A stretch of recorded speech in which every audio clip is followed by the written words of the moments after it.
Au départ, on est devant de l'eau. Cela paraît bien banal. Et quand on découvre que cette eau a des propriétés thérapeutiques et qu'on essaie d'aller plus loin dans la compréhension du mécanisme qui donne ces propriétés, eh bien, c'est un véritable jeu de piste, c'est une recherche passionnante qui va faire appel à des techniques de plus en plus sophistiquées. C'est un chemin passionnant.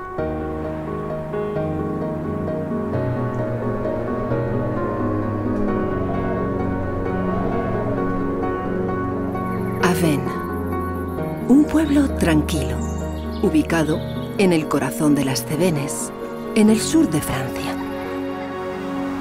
Una localidad rodeada de una naturaleza rica y bien conservada. Un lugar con vistas a la región de Languedoc, cerca del Mediterráneo.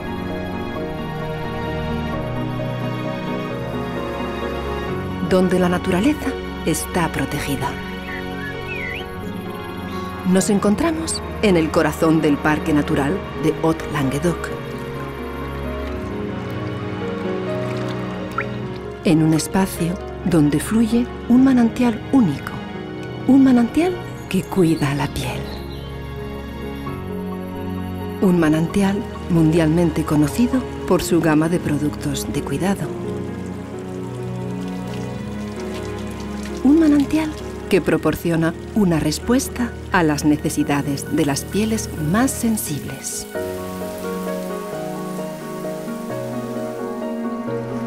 Pero, ¿cuál es el secreto del agua de Avesnes? Se ha iniciado un extenso programa de investigación para descubrirlo. Uno de sus objetivos, volver a los orígenes, examinar el cielo y la tierra. Viajar al pasado, estudiar los fenómenos naturales, analizar su itinerario y comprender.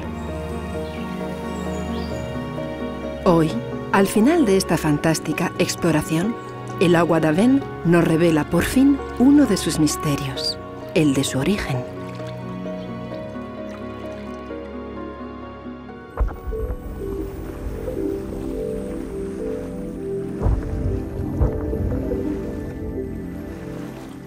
Il est très important pour les chercheurs de connaître la genèse de l'eau thermale, de connaître exactement le mécanisme par lequel elle s'élabore, comment elle pénètre dans le sous-sol, comment elle se minéralise.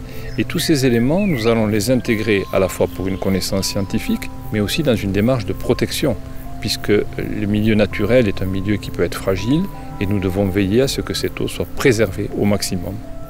Cette eau est étudiée depuis très longtemps, elle a été découverte en 1736. Donc depuis 1736, on a de nombreux manuscrits qui nous montrent que cette eau a été étudiée, notamment par des médecins, des dermatologues, qui ont essayé de comprendre d'où provenait l'activité de l'eau thermale. Ce qui est intéressant à Avesnes, c'est qu'il y a une énorme quantité de données accumulées, de mesures de température, de mesures de la qualité chimique qui ont été accumulées sur des dizaines et des dizaines d'années et qui sont disponibles. Donc on a une quantité d'informations tout à fait considérable sur cette source, beaucoup plus que ce que l'on trouve en général sur les eaux thermales ou minérales en France. Le professeur de Marcilly est un professeur émérite. C'est un scientifique de premier plan qui est reconnu pour ses travaux scientifiques, notamment sur tous les enjeux liés à l'eau. Je crois que la première chose qu'il faut avoir à l'esprit, c'est la curiosité scientifique. On a une eau qui est active. On veut savoir pourquoi elle est active. Nous sommes un petit peu dans la démarche inverse de celle d'un médicament où l'on part d'une molécule et on va tester son activité ensuite. Là, nous partons dans un cheminement inverse. Donc c'est un décryptage et c'est une enquête pour savoir exactement jusqu'où nous pouvons affiner nos connaissances.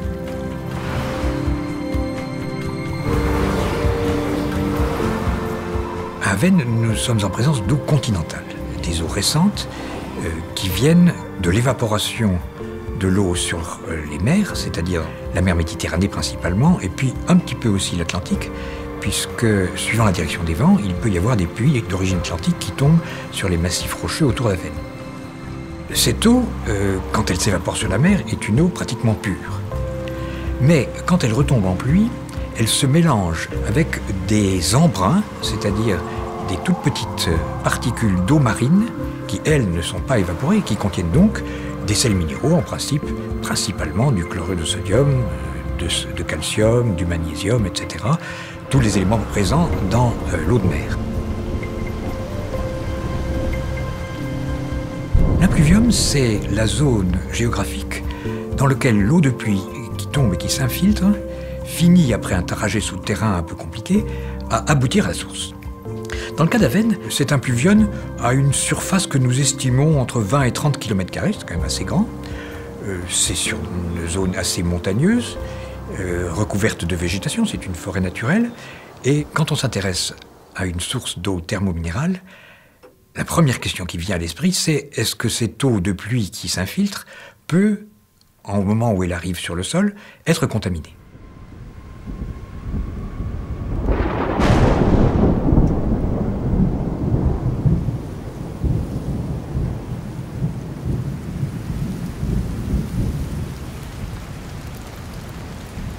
La contamination des eaux de pluie qui tombent sur un impluvium, elle est possible si, sur ce bassin, il y a une activité humaine, agricole, industrielle ou domestique qui pourrait amener des polluants. Or, nous avons la chance, à Avesnes, d'avoir un impluvium qui appartient intégralement au parc naturel du Haut-Languedoc, qui est entièrement protégé. Donc il n'y a pas d'activité polluante qui risque de contaminer les eaux. Une fois que l'eau a traversé le sol, qu'elle a dissous le gaz carbonique et qu'elle s'est donc acidifiée, elle arrive dans la roche.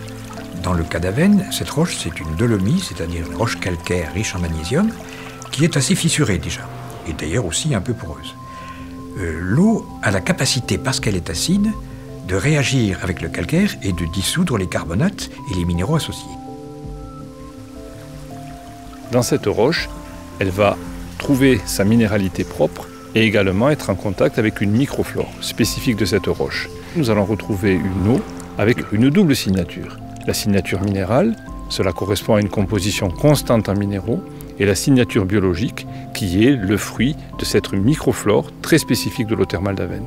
Donc c'est une double signature, la signature étant quelque chose qui est propre à un individu. Ici, c'est propre à l'eau thermale, et c'est pour ça que l'on peut dire qu'elle n'existe nulle part ailleurs. Les dolomies dont nous parlons sont des roches stratifiées, c'est-à-dire qu'elles se sont déposées en couches dans la mer, dans un lagon, au cours de leur formation. Mais ensuite, l'histoire géologique est compliquée et la région a été soulevée, c'est-à-dire que ces couches se sont redressées et en fait, dans la descente des eaux de pluie, elles suivent principalement des petits plans de stratification au sein de la formation dolomitique. Et puis quand elles arrivent en bas, à environ 1500 mètres, elles rencontrent un système de failles qui a été engendré par la tectonique et par cette stratification qui permet à un conduit d'avoir pris naissance, qui est environ incliné à 70 degrés. Alors la remontée des eaux thermales à Avesnes peut être expliquée par deux mécanismes qui s'additionnent. Le premier, c'est l'échauffement des eaux. Les eaux en profondeur se sont réchauffées, elles sont donc devenues plus légères et ceci accélère leur remontée vers la surface. Il s'y ajoute à Avesnes un phénomène de siphon. Dans le sous-sol, les eaux ont une vitesse de migration qui est en général extrêmement lente.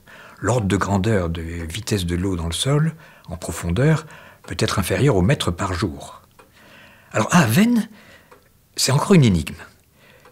Ce que l'on imagine, c'est que les eaux qui ont eu le trajet le plus long et qui sont descendues le plus profond ont un âge qui est très certainement supérieur à 50 ans, ça nous pouvons l'affirmer. On pourrait même dire que ça va à plusieurs centaines d'années, ou peut-être même 1000 ans. Alors ces eaux, quand elles remontent dans la branche ascendante du siphon, se mélangent quand même avec des eaux qui sont descendues moins profondes et qui sont donc plus récentes.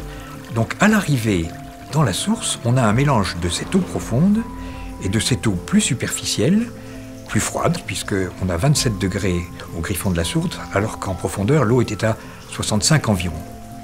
Ce qui est remarquable à Avesnes, c'est que le pourcentage de mélange des deux eaux ne bouge pas. Au cours du temps, on a en permanence le même pourcentage des deux eaux qui arrivent à la source et qui constituent à la source la composition chimique très particulière des eaux d'Avesnes.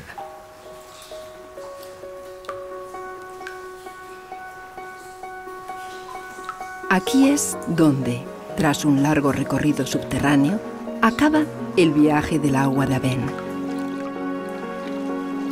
donde, a 160 metros de profundidad, se captura pura e intacta para ofrecer sus propiedades terapéuticas, su acción calmante, desensibilizante y antiinflamatoria. El agua termal de Avène, con una composición única e invariable, es un recurso valioso y, como tal, merece ser reconocida como la riqueza de un patrimonio natural y ser conservada para las futuras generaciones.